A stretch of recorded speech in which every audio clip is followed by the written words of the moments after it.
క్రీస్తు అనే బండ మీద నా విశ్వాసం ఉన్నది, క్రీస్తు నాకు ఎందుకు చెయ్యడు అని విశ్వాసంతో నిరీక్షించేవారు ఎవరు లేరు. ఈ రోజున ఎవరి విశ్వాసము చూచినా అది పైనే తేలిపోతూ ఉంది, లోతుల్లోకి ఉండట్లా. వాక్యము చదవరు, వినడానికి చెవులు ఇవ్వరు. వీరు పాడు చేసేవారు తప్ప క్రైస్తవ్యాన్ని కానీ విశ్వాసాన్ని కానీ మందిరాన్ని కానీ కూల్చేవారు తప్ప వీరు నిజమైన క్రైస్తవులు కాదు. ఈ రోజున సంఘాలకు కానీ సేవకులకు కానీ శ్రమలు వస్తున్నాయంటే ఇలా ఇసుక మీద తమ ఇల్లు కట్టుకున్న వారి వల్లే వస్తున్నాయి. ఇసుక మీద తమ ఇల్లు కట్టుకున్న వారి వల్లే వస్తున్నాయి. ఒక సంఘానికి శ్రమ వచ్చింది, ఒక సేవకుడికి శ్రమ వచ్చిందంటే నిలబడే విశ్వాస వీరులు లేరు, బలమైన విశ్వాసం గలవారు లేరు.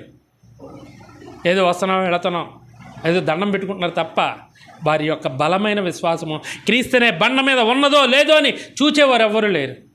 చిన్న చిన్న గాలి వచ్చినా, పెద్ద పెద్ద తుఫానులు వచ్చినా వారి యొక్క ఇల్లు, విశ్వాసం అనే గృహం గొప్ప కూలిపోతూ ఉంది.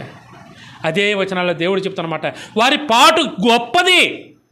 వారి పాట ఎంత గొప్పదంట.